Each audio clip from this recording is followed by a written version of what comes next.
The pointer is on the stats.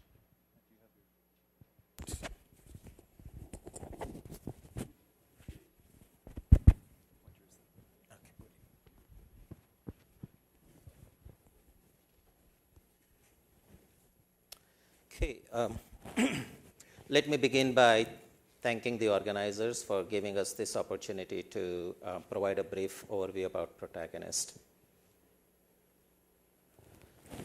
So let me start out by stating that we are a company that's focused almost exclusively on the discovery and development of disulfide-rich peptides as therapeutic agents.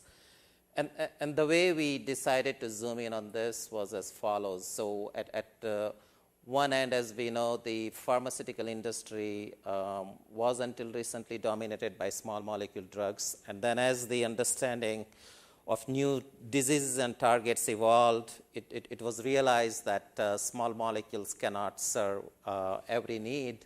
And that led to the kind of initiation of biologics, and that has also taken off in a big way. Now, from a chemical perspective, though, these are very two different entities. Small molecules are small by definition, and biologics are too big. And interestingly enough, they also serve different classes of targets and sometimes even diseases. So from a chemical perspective, then in between there is a space of peptides, which in a way may be suffering from an identity crisis, or the other way to look at it is like there is a unique opportunity that could be just better served by peptides in comparison to small molecules or biologics. What we wanted to do was, even in the domain of peptides, specifically work towards those kind of peptides where we could get the best of both worlds. So in generic terms, then, could we just focus on peptides that will allow us to capture the potency of biologics at one end, and then the PK of small molecules at the other end? And it was with that thinking that we decided to focus on just the disulfide-rich peptides.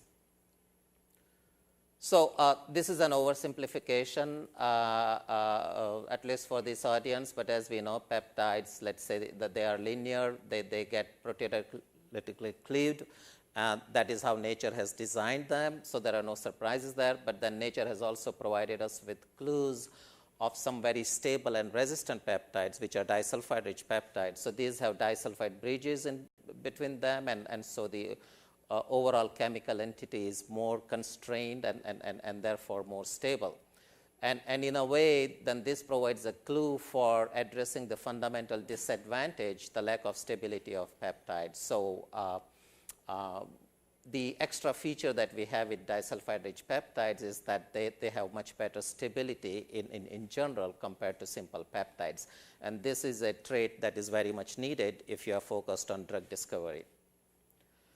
And not surprisingly, then, these molecules are no strangers to the pharmaceutical industry. Here is an example of several disulfide-rich peptides that are in different stages of preclinical, clinical development, and also as marketed drugs. Insulin in itself is, by the way, a disulfide-rich peptide. In different color, I am highlighting two peptidic drugs that have been approved this year, and in a way, this is a good statement or a vote of confidence from the FDA and the pharma industry towards the emergence of peptide as therapeutic agents. Okay, so little bit about our technology platform. Disulfide-rich peptides, they exist in millions in different forms in nature, anywhere from marine organisms to insects to animals to humans. What we have done is like very carefully compiled all the structural information that is out there around this class of molecules, and that forms our database, which we refer to as Vectrix. Over the past year, we have gone a step further because in a lot of instances, we are not going to have structural information about targets. So it will be difficult to use Vectrix in those instances. So what we have done then is like computationally, we have analyzed the structural space offered by these different disulfide-rich peptides and categorized it into 20 different clusters. And then the idea is like we will have libraries around these 20 clusters, which allow us to capture more than 80% of the structural or functional diversity offered by this class of molecules. So in a sense, then, we can start with any target in a de novo fashion without any information about the structure of the target.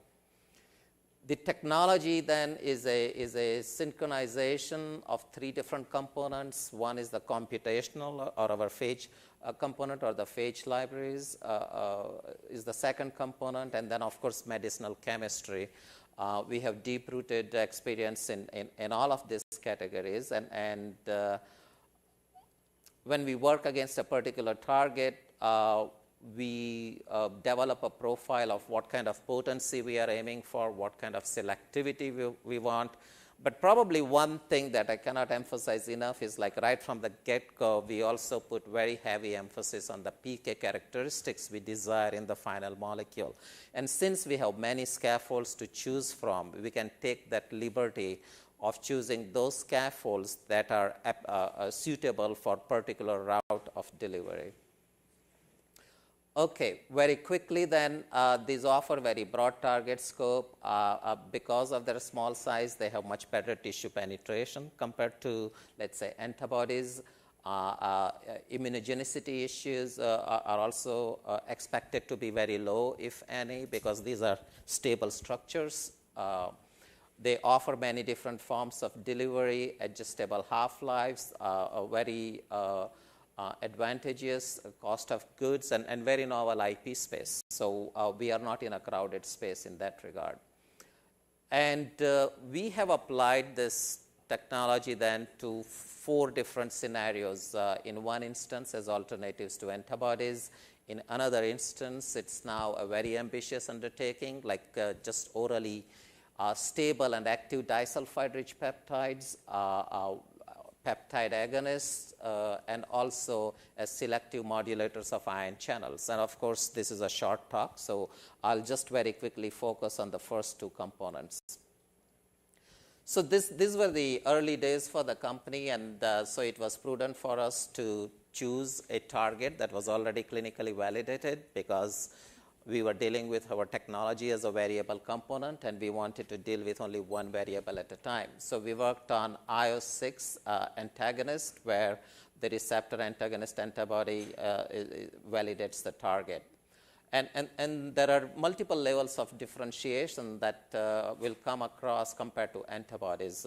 First and foremost, it's simple to say that we will have low immunogenicity, if at all any, but the advantage of this particular feature becomes too obvious when you talk to practicing physicians, and it's like immunogenicity is a serious issue with the antibodies that are out there against this kind of targets. In some instances, your target site is the tissues, so antibodies are big by definition. They will have limited tissue penetration, whereas these peptides are at least 20 to 50 times smaller in size, so we'll have much better tissue distribution advantage. And then, of course, cost of goods, simplicity of storage, IP space. And here, one could envision multiple products, if you will. So for example, you could develop an injectable that is daily for treatment of Crohn's or RA, or you could even develop a monthly. Because these peptides are small, they're expected to have better permeation properties, so you could envision ocular application, and ultimately also develop oral IO6 antagonist. And this little box here then sums up 2.5 years worth of work, but fair to say that these were humble beginnings. We started with a 50 micromolar peptide, and now we have something that is in the arena of single-digit nanomolars, and is looking and smelling like an IND candidate. Okay, so the next thing I want to talk about is GI stable oral disulfide-rich peptides, and here the thesis is very simple in a way. So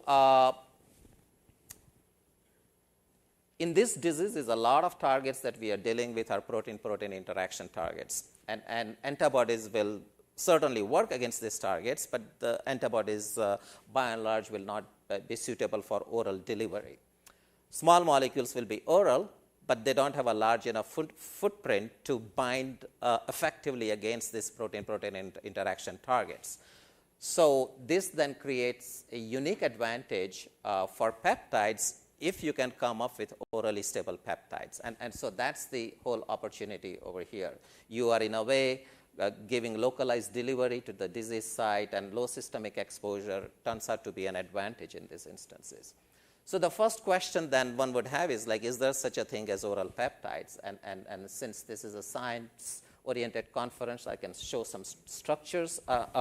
So here is the example of linaclotide, or Linzess is the commercial name. This is the drug from Ironwood Pharmaceuticals that recently got FDA approval for constipation-dominated IBS. It's a molecule that is inspired from the E. coli toxin, so very simple origins. Here are two other orally stable peptides, in this case inspired from uroguanilin, which is a natural hormone present in our GI tract. Synergy Pharmaceuticals is developing these molecules. M2 peptide is an example of a conotoxin. It's being studied for treatment of neuropathic pain. It does have some oral bioavailability, about 6%. And this is the structure of Calata. It's a uterotonic agent. So in one of the African tribes, the leaves of the tree Calata are boiled in water, and then this is served during childbirth as a uterotonic agent. So obviously this is a peptide that is stable to heat, and it is orally bioavailable. So this, for me, it was a bit of an eye-opener that there are not one but several examples of orally stable peptides. And now, of course, then the question is like, do we just rely on limited examples from nature here and there, or do we kind of use this information and make it a part of our technology platform? So that is what we are up to. We would like to be known as a company that is focused on discovery and development of orally stable peptides. Over the next 3 years, then we envision that Protagonist is going to be a company that will have several orally stable peptides in different stages of preclinical and clinical development. And we do have 2 collaborations. One is with Ironwood Pharmaceuticals, the developer of linaclotide, and the other with Zealand Pharma, which is a company in Copenhagen focused on peptide therapeutics. So the intent then is like, we would like to succeed directly through our internal programs and indirectly through our collaborators.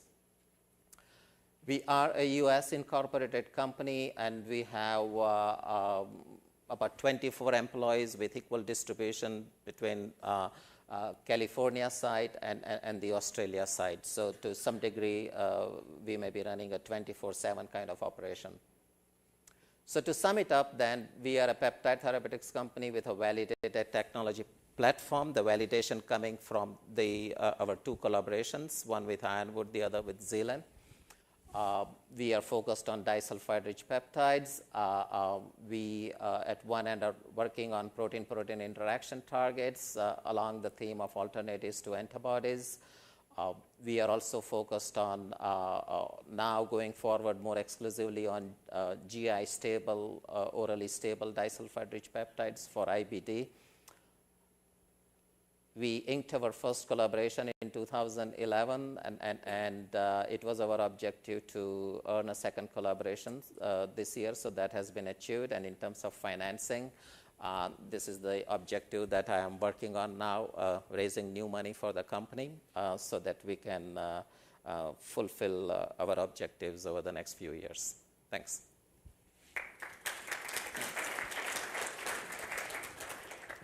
Thank you, Dinesh. We have some time for questions.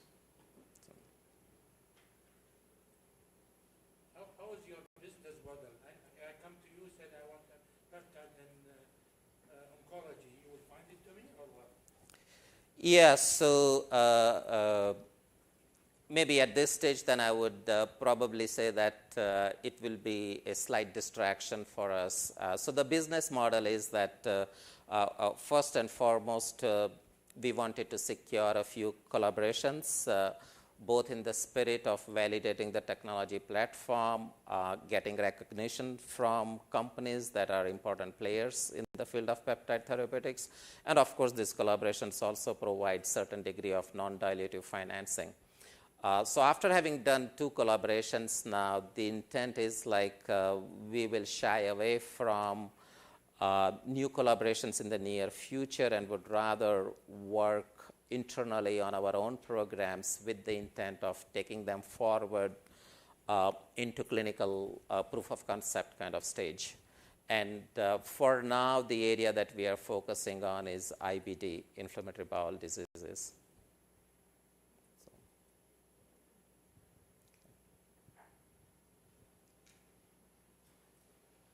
Can you disclose which IBD targets do you want to work on? Yeah, these are the usual suspects, and you know, some interesting targets. So it's a mix of different targets, and while I have said we'll be working on 3 targets, we in reality evaluated many targets in theory and are slowly zooming in towards 3 targets. Yeah, hi, my name's Mark Jarosinski with CMD Bioscience. Can you tell me a little bit about the basis of what your intellectual property position is? Yeah, so we have some patents, and these are US issued patents that capture some of the IP around the computational component, the Vectrix database, and things of that nature. And we also have a provisional now around some of the these clusters that we have created, which capture the structural diversity. But by and large, the way we are going forward is like rather than going for a land grab, we would become serious about IP when we have a chemical entity, a preclinical candidate of interest against a particular target. In this field, it's interesting. What I've found is like a lot of technical details and expertise is embedded in the hands of scientists who have worked in this area for a long time. And Protagonist, you know, in its origin is a company that was brewing in an academic environment in Australia for almost a decade before it became formalized as a company about 4 years ago. And the peptide was synthesized by recombinant. Correct, yeah. So we are kind of quite our approach is quite synthetic. So these are peptides that will be anywhere from 6 mers to 40 mers, from 1 disulfide to 3, in some instances, maybe even 4 disulfide bonds. And the company has a lot of expertise and know-how to make these peptides, to create conditions for the proper type of folding and all those things. Not synthetic. Synthetic, yeah. I know. Oh, yes. I asked you by recombinant, you said yes. Oh, sorry, not recombinant. Yeah, synthetic. Yeah. Dinesh, are the is it a reasonable assumption? I don't know IBD at all, but where is the receptor for IBD? Is it on the lining of the gut? Yeah, so it's some of the targets will be in the GI lumen space. Some of the targets will be buried in the epithelial layers, in the lamina propria space, so essentially in the GI tissue compartment. So if you're looking for new molecules, is GI stability a much more important property than permeability? A delicate balance of both Okay. is what is needed. Okay. Are there any more questions for Dinesh? Well, let's thank Dinesh Patel. Okay. Thank you very much. Thank you.